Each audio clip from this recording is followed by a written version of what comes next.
आता आपण ऑक्सिडीकरण आणि क्षपण पाहू। सणासुदीला फटाके वाजवताना तुम्ही खूप मजा अनुभवता। जेव्हा फटाका फुटतो तेव्हा तो जळल्यावर मागे राख मिळते। यावेळेस नेमकी कोणती अभिक्रिया घडली असेल?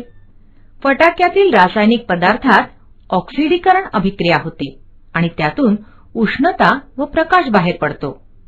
ऑक्सिडीकरण अभिक्रिया पाहू। जेव्हा ॲल्युमिनियमचे ऑक्सिजनच्या उपस्थितीत ज्वलन होते तेव्हा ॲल्युमिनियमचे ऑक्साइड म्हणजेच ॲल्युमिना तयार होते।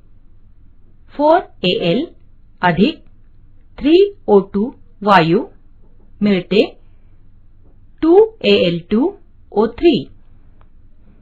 ज्या रासायनिक अभिक्रियेत अभिक्रियाकारक ऑक्सिजन स्वीकारतो आणि त्या अभिक्रियाकारकाचे ऑक्साइड तयार होते त्या अभिक्रियेला ऑक्सिडीकरण अभिक्रिया असे म्हणतात। धातुरूप सोडियमची अल्कोहोल बरोबर होणारी अभिक्रिया विचारात घ्या। 2C2H5OH द्रव अधिक 2Na मिळते 2C2H5ONa अधिक H2 वायू। त्याचप्रमाणे ज्या रासायनिक अभिक्रियेत अभिक्रियाकारकातून हायड्रोजन निघून जातो आणि उत्पादित मिळते अशा अभिक्रियांना सुद्धा ऑक्सिडीकरण अभिक्रिया असे म्हणतात। क्षपण क्रिया पाहू। कार्बन व हायड्रोजन पासून मिथेन मिळते। ज्या रासायनिक अभिक्रियेत अभिक्रियाकारके हायड्रोजन प्राप्त करतात त्या अभिक्रियांना क्षपण क्रिया म्हणतात। ज्या अभिक्रियांमध्ये अभिक्रियाकारकातील ऑक्सिजन निघून जातो आणि उत्पादित तयार होते अशा अभिक्रियांना सुद्धा क्षपण क्रिया असे म्हणतात। ओझोन प्रकाशात ऑक्सिजन बरोबर अभिक्रिया करतो आणि नवजात ऑक्सिजन तयार होतो। अशा ऑक्सिजनला नेहमी नवजात ऑक्सिजन असे म्हणतात। रासायनिक अभिक्रियेत नवजात ऑक्सिजन नेहमी चौकोनी कंसात संज्ञेच्या स्वरूपात लिहितात। जेव्हा खाद्यतेलाचे रूपांतर तुपात होतं तेव्हा ती कोणत्या प्रकारची अभिक्रिया आहे? ही अभिक्रिया शब्दात व्यक्त करा। ही क्षपण अभिक्रिया आहे। खाद्यतेल आणि हायड्रोजनला उष्णता दिली की तूप तयार होते।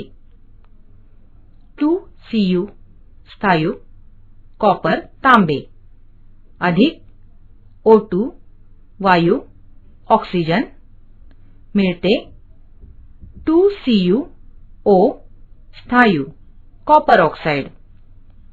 ही ऑक्सिडीकरण अभिक्रिया आहे। कारण द्या।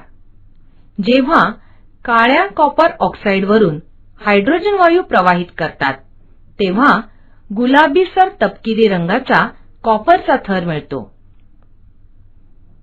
CuO स्थायू अधिक H2 वायू मिळते Cu स्थायू अधिक H2O द्रव। कॉपर ऑक्साइड ही क्षपण अभिक्रिया आहे। कारण द्या। या अभिक्रियेच्या वेळी कॉपर ऑक्साइड ऑक्सिजनचा अणू देऊन टाकतो म्हणून त्याचे क्षपण होतं, तर ऑक्सिजनचा अणू हायड्रोजन स्वीकारतो म्हणून त्याचे ऑक्सिडीकरण होते।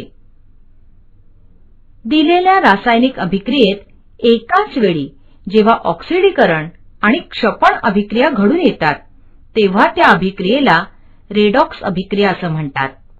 रेडॉक्स अभिक्रियांची आणखी काही उदाहरणे पुढीलप्रमाणे। या अभिक्रियेत बेरियम सल्फेटचे क्षपण होते आणि BaS तयार होते, तर कार्बनचे ऑक्सिडीकरण होते आणि CO तयार होतो। या अभिक्रियेत H2O चे ऑक्सिडीकरण होते आणि पाणी तयार होते, तर SO2 चे क्षपण होते आणि सल्फर तयार होते। तुमच्या शरीरात आणि अवतीभोवती घडणाऱ्या ऑक्सिडीकरण अभिक्रिया। तुम्ही तुमच्या घरातील अडगळीची खोली पाहिली आहे का? जर पाहिली असेल तर नक्कीच तुम्ही काही जुन्या आणि वापरात नसलेल्या लोखंडाच्या वस्तू पाहिल्या असतील। सामान्यपणे त्यांच्यावर तांबूस रंगाचा थर जमा होतो. या तांबूस थराला काय म्हणतात? या तांबूस थराला गंज असं म्हणतात. जेव्हा तांब्याच्या वस्तू प्रकाश किंवा आर्द्रतेच्या सानिध्यात येतात तेव्हा त्यांचं क्षरण होतं का? होय. चांदीच्या दागिन्यांबाबत वरील प्रक्रिया केल्यास काय आढळतं आणि का? चांदीच्या दागिन्यांचंही क्षरण होतं. ॲल्युमिनियमच्या भांड्यात हिरव्या पालेभाज्या उकळवल्या तर त्या पुन्हा पूर्वीसारख्या का चमकू लागतात? ॲल्युमिनियमच्या भांड्यात हिरव्या पालेभाज्या उकळवल्या तर ॲल्युमिनियमच्या भांड्यांची चमक तशीच राहते. ॲल्युमिनियम हवेशी अभिक्रिया करतो आणि ॲल्युमिनियम ऑक्साईड तयार करतो. त्यामुळे ती भांडी काळी पडतात. जर त्या ॲल्युमिनियमच्या भांड्यात हिरव्या पालेभाज्या उकळवल्या तर ते ॲल्युमिनियमचे ऑक्सिडीकरण करते आणि त्याचं रूपांतर पुन्हा ॲल्युमिनियममध्ये करते. लोखंडावर आर्द्रतेचा परिणाम होऊन तांबूस रंगाचा थर त्यावर जमा होतो. त्यालाच गंज असं म्हणतात. त्याचे रासायनिक सूत्र Fe2O3H2O हे आहे. हवेच्या आर्द्रतेच्या किंवा आम्लाच्या परिणामामुळे धातूंची सावकाश झीज होणे यालाच क्षपण असं म्हणतात. क्षरण टाळणं अत्यंत आवश्यक आहे. यामुळे केवळ पैशाची बचत होते असं नाही, तर त्यामुळे अपघातही टाळता येऊ शकतात. क्षरणामुळे इमारती, पूल, स्वयंचलित वाहने, जहाजे आणि लोखंडाच्या वस्तू अशा अनेक वस्तूंना धोका निर्माण होतो. क्षरण टाळण्यासाठी गंजरोधक द्रावणांचा वापर करता येतो. ज्या वस्तूंचं क्षरण होतं त्यांच्या पृष्ठभागांना रंग देऊन, जस्ताचा थर देऊन गॅल्व्हनायझिंग किंवा दुसऱ्या धातूचं विलेपन करून क्षरण टाळता येतं. खवटपणा, रॅन्सिडिटी याविषयी माहिती मिळवू. एखाद्या खाद्यतेलाच्या व्यापाऱ्याकडून डब्यातलं जुनं शिल्लक राहिलेलं 100 मिलीलिटर खाद्यतेल घेऊन या. ते एखाद्या भांड्यात घेऊन तापवा. तुमच्या निरीक्षणाची नोंद करा.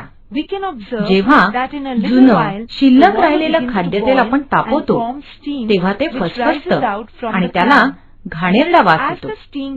जर अशा तेलात अन्न शिजवलं तर त्या अन्नाची चव बदलते. हे सर्व तेलाच्या ऑक्सिडीकरणामुळे होतं.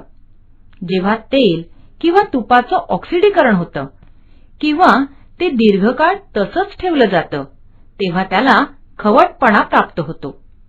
ज्या खाद्यपदार्थांमध्ये तेल किंवा तुपाचा वापर करतात त्यात ऑक्सिडीकरण विरोधकाचा वापर करतात. हवाबंद डब्यात अन्न ठेवल्याने सुद्धा अन्नाची ऑक्सिडीकरण क्रिया मंदावते. सध्याच्या काळात औषधांच्या दुकानात अनेक ऑक्सिडीकरण विरोधक आढळतात. त्यातील काहींची नावे सांगा. काही दर्जेदार ऑक्सिडीकरण विरोधक औषधांच्या दुकानात आढळतात, जसे BHA ब्युटिलेटेड हायड्रॉक्सी ॲनिसोल आणि BHT ब्युटिलेटेड hydroxy टेल्यून. Kurkure, chips, fryums इत्यादी पदार्थ हवाबंद वेष्टणात साठवतात. हे ऑक्सिडीकरण टाळण्यासाठी अजून कोणकोणत्या गोष्टी केल्या जातात? काही काळ त्याचे ऑक्सिडीकरण टाळण्यासाठी हे पुरेसे आहे. खाद्यपदार्थांचे ऑक्सिडीकरण टाळण्यासाठी अजून कोणकोणत्या गोष्टी केल्या जातात? प्लास्टिकची पिशवी नायट्रोजन वायूने भरली जाते, ज्यामुळे खाद्यपदार्थांचे ऑक्सिडीकरण होत नाही. नायट्रोजन हा वायू क्रियाशील नाही. तो पिशवीतील ऑक्सिजन वायू काढून टाकतो, त्यामुळे ऑक्सिडीकरण होत नाही. उदासीनीकरणाविषयी माहिती मिळवू. रात्री जेवण झाल्यावर साबण किंवा डिटर्जंटने तुम्ही तुमचं ताट स्वतः धुवा. जेव्हा साबण किंवा डिटर्जंट वापरतो तेव्हा रंग बदल कसा होतो? पिवळा रंग बदलून लालसर नारिंगी होतो. या अभिक्रियेला तुम्ही नाव देऊ शकाल का? या अभिक्रियेला उदासीनीकरण अभिक्रिया म्हणतात. ताटावर पडलेले तेलाचे पिवळसर डाग लाल केशरी रंगात रूपांतरित होतात, कारण त्यांचं उदासीनीकरण होतं. खाद्यतेले सेंद्रिय पदार्थ आहेत आणि तुम्ही त्यांचा अभ्यास कार्बनी संयुगांचे रसायनशास्त्र या प्रकरणात करणार आहात. खाद्यतेल ही अल्कोहोल आणि कार्बोक्सिलिक आम्ल म्हणजेच सेंद्रिय आम्ल यांची संयुगे होत. त्यांना ईस्टर असं म्हणतात. त्यामुळे खाद्यतेलातील संयुगांचे साबण किंवा डिटर्जंटमुळे उदासीनीकरण होते. म्हणजेच ही उदासीनीकरण अभिक्रिया पिवळा रंग असणाऱ्या हळदीचं लाल किंवा नारिंगी रंगात रूपांतर होऊन दर्शवली जाते. आम्ल आणि अल्क किंवा आम्लारीपासून क्षार आणि पाणी मिळते. ही उदासीनीकरण अभिक्रिया होय.